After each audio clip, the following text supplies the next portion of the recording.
I'm back with the tea. How's everyone doing? Well, as you can see, I'm in the bed, but I have some tea, some news y'all can use. So tonight, I want to speak on the topic of helping. I want to talk about helping, being able to find help in within your family.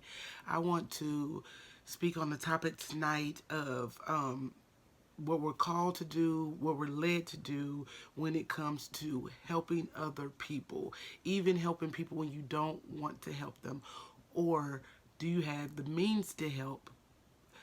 When is the appropriate time to help? How do we decipher whether we should help, if we can help, or what do we do when, because so many times people need help. I mean, that's just natural.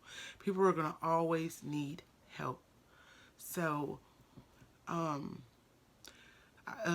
kind of want to touch bases on help in families first.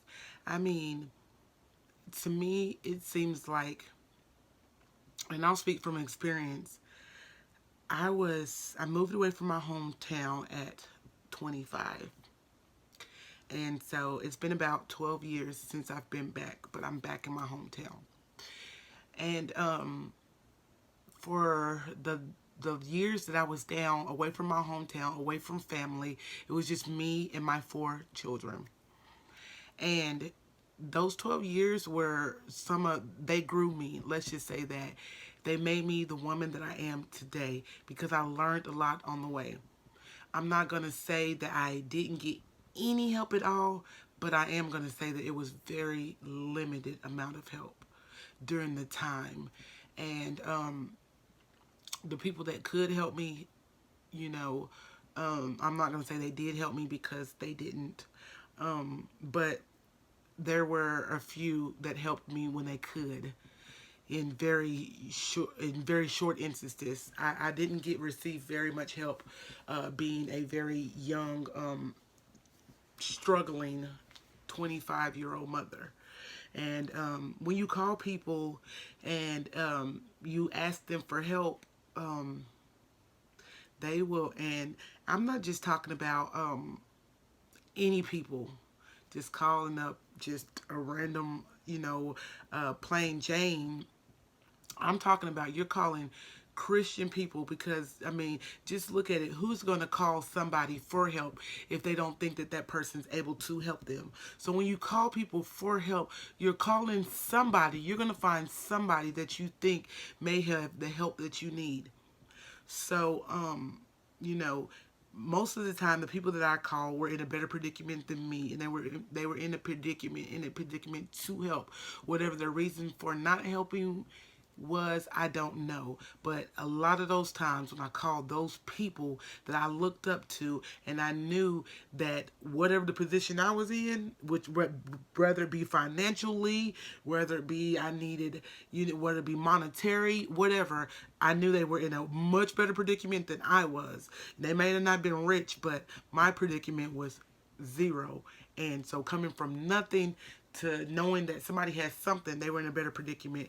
And a lot of times we make these phone calls and we call these people and you just get shut down. And these people, are supposed to be Christian people. These people have a reputation about themselves. They're either secure, in their home. They have some kind of, like I said, they have some kind of foundation about themselves because let's face it, we don't call people that we know can't help us. And most of the time, when we're calling and reaching out for help, in my situation, most of the time that we have called, and now I'm seeing in a lot of situations. So we call these people for help, and you just completely getting shut down, or they're passing the ball. So I wanted to get on here tonight or this morning because I think it's like 5 o'clock in the morning or whatever, and I wanted to kind of speak on what are we supposed to do in those instances? What would God have us to do? Because we cannot continue on to call ourselves Christian people Walk by the title. I don't care if you're, I'm not saying perfect. I'm not saying you go to church every Sunday. I'm not saying that, I'm saying that, you have enough money to start your own charity foundation. I'm saying that we wear this badge and say, I'm a Christian, and we think that that's where the buck stops. Well, that's a heavy, that's a pretty heavy badge it's a badge of honor, but it's a pretty heavy badge. And I probably would even use the word badge when it comes to as heavy as it is to carry. I would probably refer to it as a cloak, a coat or something that you take and you put upon yourself, and it's heavy. It's not a thin coat. It's a heavy cloak that you wear. But nowadays people want to stamp a badge, on them and say, I'm a Christian, but they don't want to do the things that Christians that God called us to do. So therefore, we need to be searching the Bible and searching the scriptures and see what God calls us to do, because God's ministry, his whole ministry was a helping ministry. That's what he did. That was the only reason that he was even here, was to help us. We needed help. We were so far gone. We were so far gone and separated from his love that we needed help. And so he sent his son. How much he called on Calvary. He called on the big guns. He pulled out the big guns. He sent his son here to die for us, for our sins, that we may be back in fellowship with him. So how much more, what do we think that we're called to do as Christians? And if you think it's as simple as stamping on the badge, oh, I'm a Christian, the application asks, what's your, religion, and you're saying Christian, and that's good enough. That's not good enough. I'm here to tell you, it's not good enough. Somebody calls you and tells you their situation, they're struggling, they need that, this and that, and because you don't want to, or because you feel like, you're judging the person off of, their situation, the things that you have seen, you feel like that it's okay to, I'm not helping them, they got themselves in that situation. She got herself in that predicament. She better dig her way out. How can we be so cold and call ourselves Christians? I'm keep on iterating that, because a lot of the people that I've seen call themselves Christians. Now, everybody is not a Christian, but guess what? I tell you what, you probably can get more help from a person that doesn't have a title than you can from a Christian. But I'll be the first one to tell you, we don't get to make that decision. We don't get to make those hard choices. We don't get to look at anybody's past. We don't get to look at the mistakes that people have made and say, you got yourself in this situation, so you better get yourself out. I don't got no help for you, and close the door. Do you remember the passage in the Bible where he said that I asked for bread, and no, I was hungry and nobody fed me. I asked for water and nobody could offer me a cup of water. He came as a stranger. He was using that as an analogy to say that, when he came to us and needed something, that he was turned away. And so many times that's what people are doing. God is sending people your way, and you have the means, and you shut your heart off. You shut your funds off. You shut your home off. You shut your car off. You shut yourself completely off to being their blessing. Well, guess what? You're not saying, physically you're saying no to man, but you're not really saying no to man, because at the end of the day, God will send somebody else.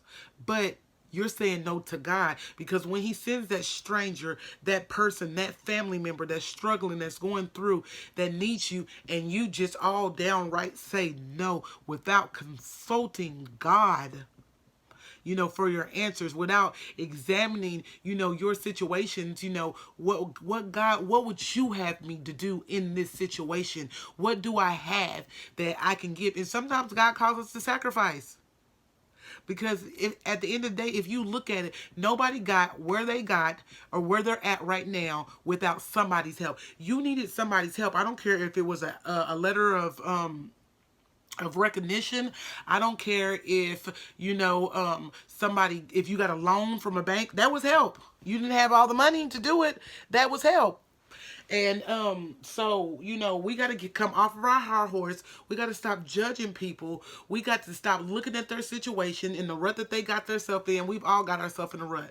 We've all gotten ourselves in a situation that we did not know how we're going to dig our way out of. That's why God calls us to help one another. We cannot make it in this life without each other. And a lot of the times, we feel like we can.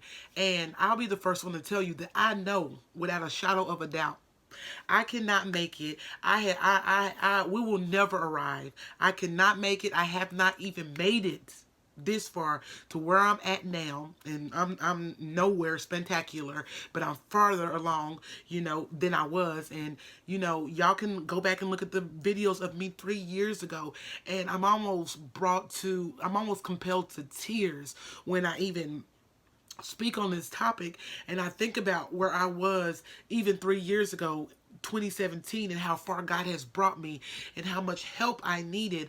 And God sent people, complete strangers, to help me no matter what it was help with. I mean, the job that I'm on right now, a friend girl of mine during the time, like I said, a single parent, of 4 kids, a girlfriend. I worked with a girlfriend of mine. I was commuting 30 minutes away, and it was just hard on me, getting off of work, having to get in traffic, commute that far, and then make it home. I worked the night shift and make it home before the kids made it to school. And a girlfriend of mine that I worked with, she had, you know, um, departed ways with the job that we were at or whatever. And when she got a new job, she thought she had me in mind. She didn't get selfish with her blessing. She had me in mind. She called me on the phone and she said, this job is hiring, they pay way more, it's in the field that we're in or whatever. You need to put your application in. And I procrastinated, because I'll be the first to admit that that's something that I have to work on, that God's working with me on. But she called me and, she told me about this job, with better benefits, with better pay, that was closer 5 minutes away from my house. And, I procrastinated, and she called and she said, girl, you better get on it. I'm talking about get on it now, get on the web, fill out the application. I'm going in HR's office, tell them I know a girl, and she did exactly what she said she was going to do. And that's the reason today, because of her not being selfish with her blessing, that I'm in the predicament that I'm in right now. I'm still working the job. And even after I got on at the job, God moved her once again. So we didn't even get a chance to even work together because God had moved her again. But if she was to never call me and to do what God said, if she were to be selfish and say, well, I'm not there anymore and I done landed me a better job, and hey, this is for me. I would never be in the predicament that I'm in now. So saying that to say that, if God sends somebody to ask you for help, it's not, don't pawn them off. Don't pawn them off on anybody else. That was your assignment. Look at it as your assignment. Pray about it.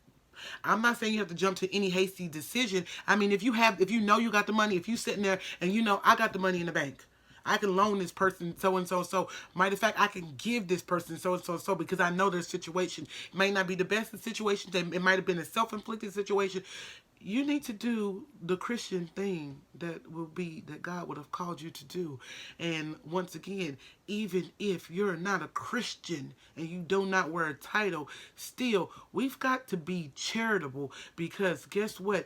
It's going to come full circle. You reap what you sow. If you want love, you sow love. If somebody needs to be loved on, you better be the first one to love on them if you need love. If you want to continue to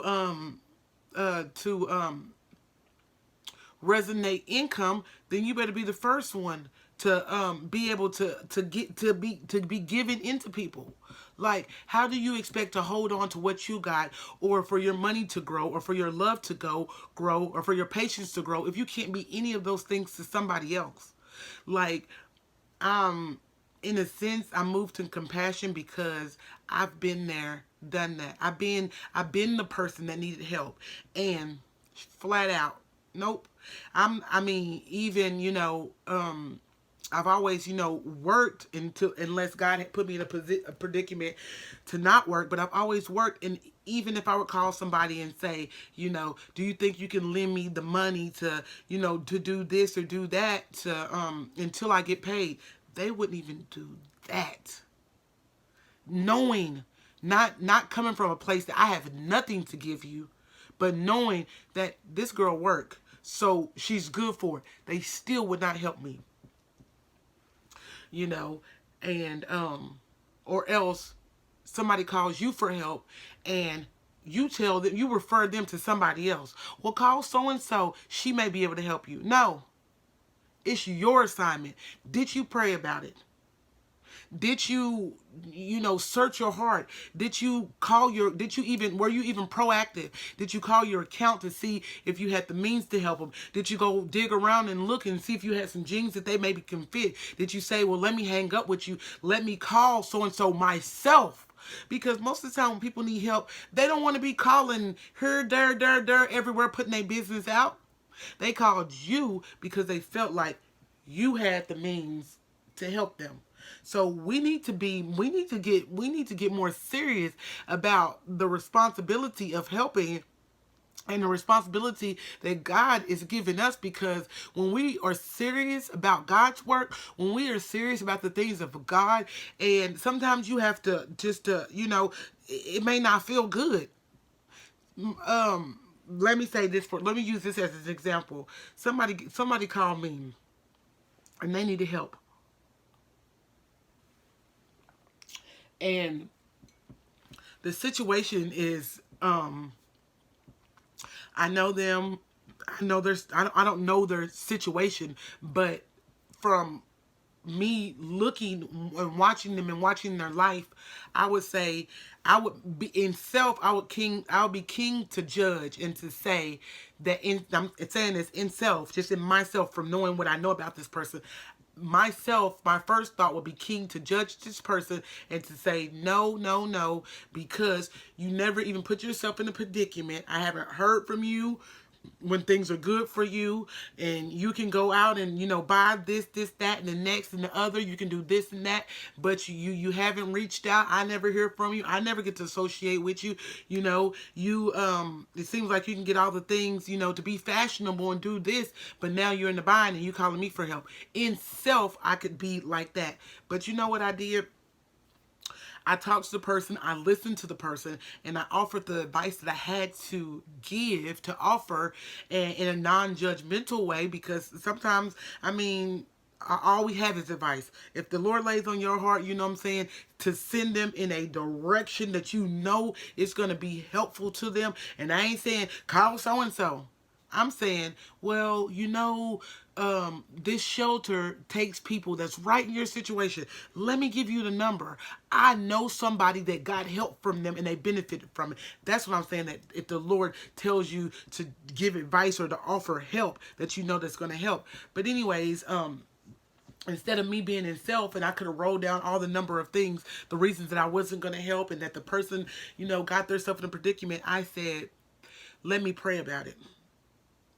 And let me pray about it. Let me consult God.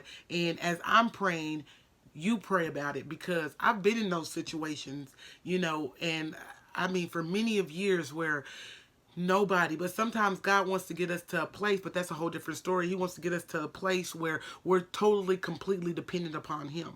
So that's another thing or whatever.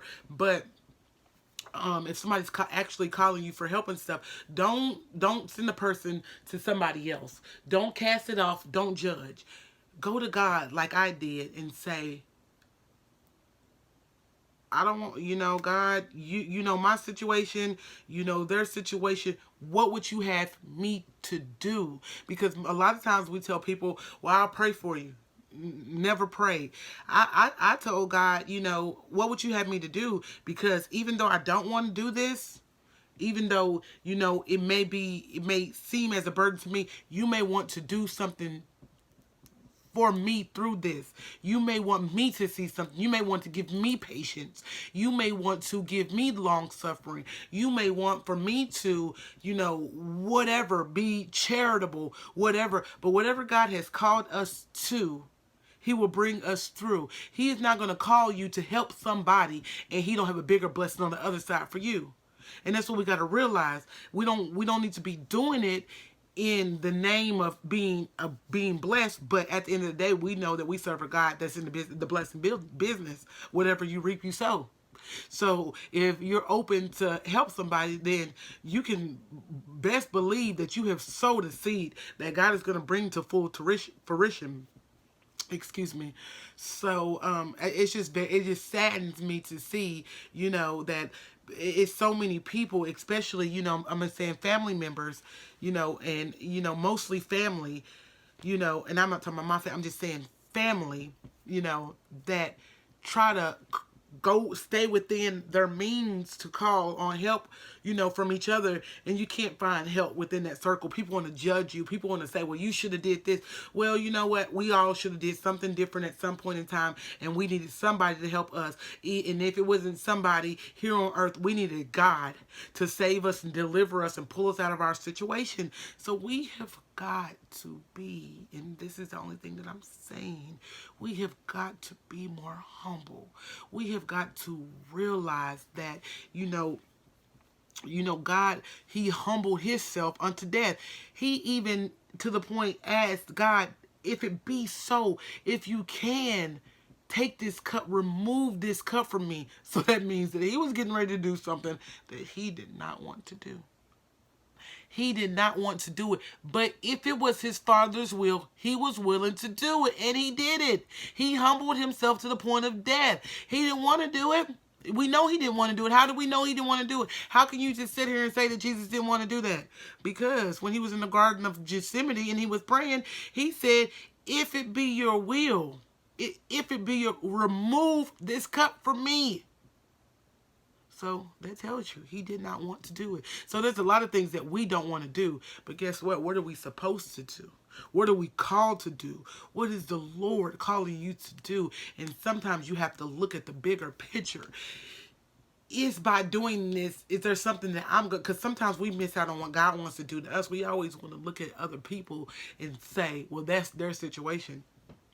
Well, could be, but God could be using their situation to see what you're going to do to grow you as a person. So, y'all do whatever y'all want to do, as you have free choice and free will. But I'm just on here to say that it's hard. It's hard enough, in 2020, what everybody has experienced. You know what I'm saying? I try to put myself in everybody's shoes, and I've been through a lot. You know what I'm saying? I've spent a lot of lonely nights and lonely days, and I have a heart for, single parents. I have a heart for mental health, and I just have a heart for just a lot of things because I've been there. I've been that person, that needed somebody and couldn't find anybody, to depend on. But God always has a ram in the bush. He's gonna do it. So regardless, if you decide that you don't want to do it or not, you're hurting the person because they may turn around hurt. But at the end of the day, they have got to look up and know that God will send somebody else. God will send somebody else that they don't even have to break the story down to. And God will send them to help them. So let's be more willing to consult God instead of turn people away. Oh no, I ain't helping. I ain't letting you move in with me. I ain't got that money. So-and-so called me that. I ain't got it. Let's be slow to develop that kind of attitude and quick to pray about it. Lord, what would you have me to do? Sometimes the Lord has already been compelling you to help. You already know the Lord is calling me to help somebody. The Lord is calling me to be more. You already know what the Lord is working with you for. And then he sends somebody and you turn them away. Well, stop trying to wear a badge that I'm saying that I'm a Christian and put on that cloak. That it gets heavy sometimes. Or we can say carry. A lot of people like to say carry your cross.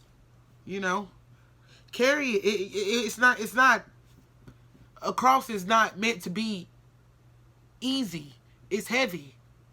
So We're called to do the hard things, not the easy things. Oh no, I'm just gonna live comfortably in my own little situation, and I'm not saying my lane, as everybody like to say. No, if you call yourself a Christian, if you call yourself a follower of Christ, because that's what I call myself. I don't like to wear the title Christian or the badge Christian. I like to say I'm a follower of Christ, and sometimes I'm not perfect or whatever, but we're supposed to be following his example, not just stamping on I'm a Christian.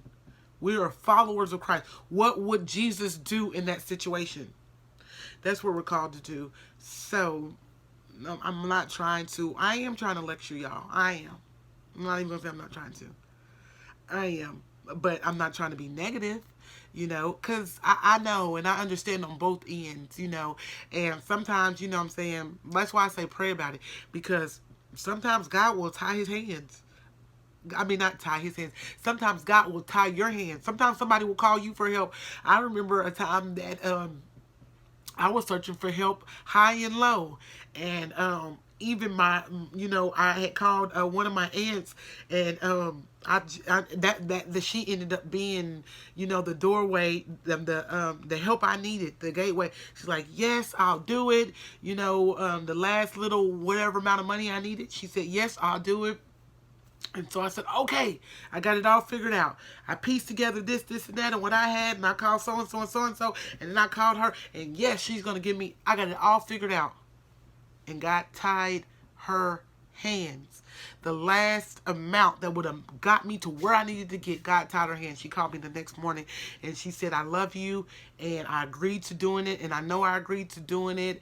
You know what I'm saying? And but I'm just not gonna be able to do it. I can't remember what came up. I can't remember if she told me something came up or if God told her, because she was spiritual, if God told her, you know what I'm saying, that he had plans for me. I can't quite remember, but I do know that the very next day God tied her hands, and I was like, thought I had a way.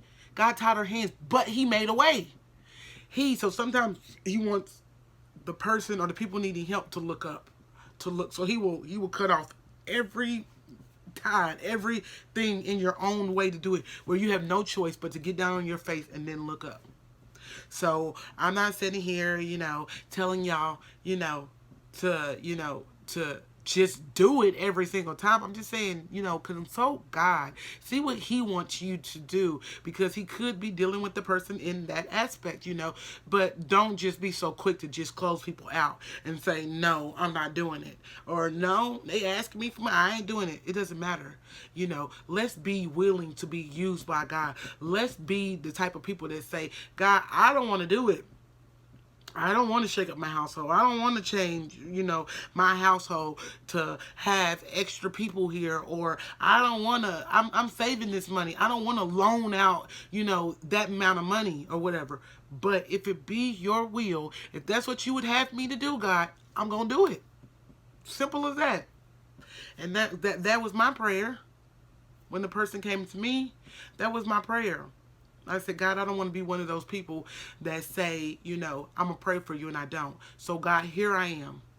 Here I am, knowing that this person has a need. And I just don't want to be, I don't want to, not saying that I don't want to be the resource, but at this time, I don't think my situation fits their situation, the help that they need. But if it be your will, then hey, let me know that this is what you want me to do, because I'm going to do what you want me to do. And I'm not by any means perfect. I don't go to church every Sunday. Matter of fact, I'm looking for a church home. I'm in transitioning. I just moved back to my hometown, like I said earlier. And so I'm not the perfect Christian, but at the end of the day, I know God. I am a follower. I am a firm believer that what he has, all these years of being a follower of Christ or a quote unquote Christian, you know the word. You walk, we contend, we walk with God. Whether we are wrong or right, you can still walk with God. God said, I'll never leave you or forsake you. So that doesn't mean, just because you're not walking perfect, that doesn't mean God is still using me. He is still doing work through me. So therefore, I can say that I mean, it's easy to me to say that, I don't go to church every Sunday, but I know I know what it entails to, to be a follower of Christ. I know that a lot of times, not sometimes, that He calls us to do the hard work, and I'll get into that much in another video, because if y'all get me started, I'll start preaching in here, because His whole ministry was hard. It was always hard for Him. He said that if you want to be a follower of me, then we would suffer persecution. When we go through the waters, He will be with us. So what are the waters? He ain't talking about swimming. He ain't talking about swimming at the beach and just having a vacation. He's talking about going through deep waters and nearly drowning. But He said, I will be with you. So therefore, we all go through troubles. We all go through situations. But at the end of the day, if you know God, you know God. That never changes. That never changes. It don't matter how deep you are in church or how far you are from the church house. If you know God, you know God. And most of the time, God are calling His people to do the hard things, to carry your cross. So, anyways, I want to thank y'all for taking the time out to get the tea with Tiara. Y'all need to start grabbing y'all's cups, because y'all already know that we about to get the tea when you're with Tiara. Have a good one. Until next time.